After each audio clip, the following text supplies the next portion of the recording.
Watch you don't drop anything, because trust me, it will be gone. Here. Holy mackerel.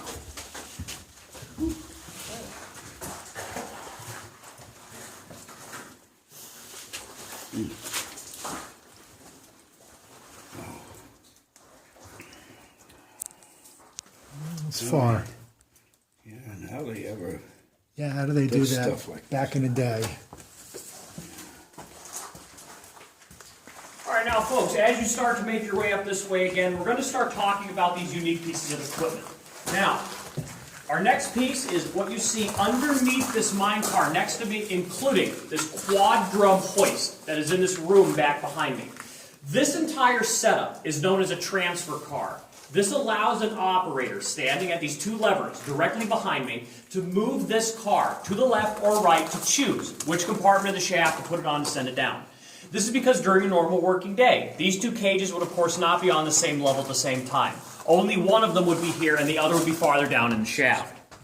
Now, this mine car that you see is one of our originals. We have a dozen of them still floating around. 11 of them are up here on level 1, and one of these is actually down on the tracks on level 2 still. When this car is filled, it holds just about 8 tons worth of material. When this mine was in full operation, there was just over 4,900 of these 8-ton cars.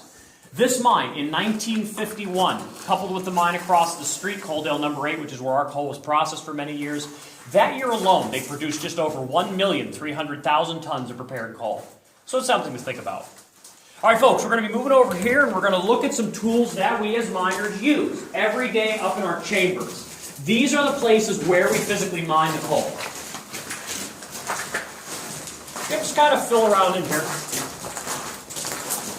Now, folks, what I'm leaning up against here is one of our mainstay tools we use underground in the mines today. This is known as a jack leg drill. This drill weighs about 80 pounds, not necessarily something you just want to fold up, carry around all day. It runs on compressed air. Most of our tools today do run on compressed air. It's simply a little more safe to work with down here given this wet environment over, say, electric tools. Now, inside of the leg, there's an air-powered ram that's going to help you push the drill forward against the face of coal, rock, whatever we're drilling at the time. Bits in the end can range anywhere from 3 feet long all the way up to 12 feet long, again, depending on need. Now, folks, this is modern equipment. We have had drills of this type in our mines for just over a century now.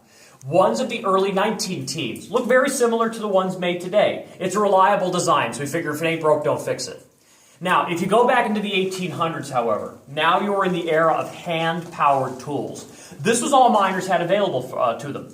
If you were a miner working in coal at the time, you would be using something known as a chest drill or a brace drill. It had a U-shaped steel bracket in the front of it that a miner would lean up against, using his weight to push the bit forward against the face of coal he wished to drill. A laborer standing in front of him is then cranking the drill as the miner pushed forward. That was how you advanced in coal years ago. If you were working in hard rock, like where we're standing now, for instance, things got a little more difficult. Now you would be using something known as a jumper steel. The jumper steel is nothing more than a 6 to 8 foot long steel bar with a hardened tip. You as the miner hold that up here over your shoulder and are rotating the bar in your hands. As you do this, you're of course pushing it up against the face of rock you wish to drill. A laborer standing behind you is now striking that bar with a sledgehammer. That is how you proceeded forward in rock years ago. And folks, you had to trust your laborers. For the first 100 to 30 years of anthracite mining, hard hats were not invented yet. Miners were only provided with soft canvas caps. These caps were not there to protect your head at all. They were only there to hold your light. We're going to see that in a little bit. All right, folks. What was the average age for these people? Ooh, I will say this. If you were right around the 50-year age mark, you were the old man in the mine. You had it. Yeah, you were the old guy in the mine. All right, folks, we're going to head right up this way. Definitely a young crowd.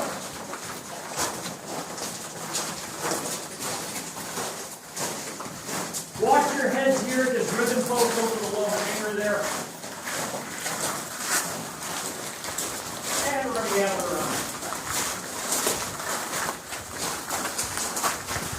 Now, folks, as you're filling on in, the cages back at the shaft are not your only way to travel between the different levels of this mine. It is illegal for mines to have one way in and one way out. It's common sense also. Now, folks, What you see back behind me here is one of our many traveling ways in the mine. This is what is known as the Mule Way. It is named that because just over 100 years ago, again, when mules were here at the mines, they physically walked them up and down between the different levels of this mine. They did not put them on those cages for a ride. Now, this is because mules are a little skittish. They have no way of hanging on. You didn't want one slipping off the cage. They were being moved. They were also very expensive. They were your transportation system, so you didn't want to lose one. Now, folks, the Mule Way behind me goes out for a distance of 150 feet, down at a 40-degree angle. It's fairly steep on the way down. There are wide steps as you go down. At the bottom, there's a small landing where it makes a U-turn back towards us for another 150 feet at a 40-degree angle, until you meet up with level 2, 200 feet directly below us. There would, of course, be another one of these mule ways down to level 3, and another one down to level 4 as well. Now, the nice thing about traveling ways, like the Mule Way underground in the mines, is say there was an accident here at the mine, preventing a group of miners from accessing the shaft. Maybe the shaft itself was damaged in some way by a fire and explosion.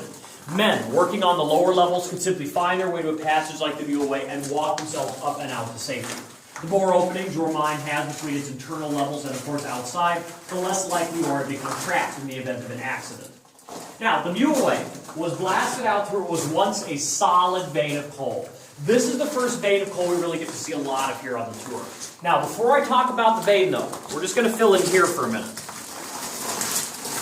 Now, folks, I hope some of you, or maybe all of you, have heard about children working in and around the mines years ago. This was a very common theme years ago. This was not out of the ordinary in the least. Now, folks, you would start your life as a young boy growing up in coal country in the 1880s between the ages of 7 and 12. You would be on the surface in a building known as the coal breaker. Your job would have been breaker boy. Now, what you would have been doing is as material was taken out of the mine, it was taken outside, up into the coal breaker, and crushed down to a smaller, more manageable size. This smaller material went down long wooden chutes in the coal breaker that the breaker boys were sitting on top of. As the material went down between their legs, they were there to pick out slate, rock, bits of metal, bits of wood to clean the coal. We call this hand picking the coal. Of course, in later years, machinery was developed that replaced the breaker boys. However, for well over 120 years, it was not uncommon to see young boys, sometimes as young as age 7, on the surface in the coal breakers. That was their first job, their introduction to the anthracite mining industry. Now, once you got a little bit older, perhaps you're in your early teens now, you're a little old to be up in the coal breaker yet. Chances are the coal company will offer you a job underground here in the mine. Now, one of the few jobs you see the younger generation doing is what our friend here is up to. Now, his job is mule driver. His simple job is to guide this mule throughout the mine with a loaded or an empty car. That is all he has to do for his 10-hour day. This is a fairly simple job, however, this is very important. As soon as the car was filled beneath the miner's chamber, he better be there to take that car away. And as soon as the car was taken away, another driver had better be there with a fresh, empty car to be refilled. Because production's the name of the game. More coal that particular group of miners was able to get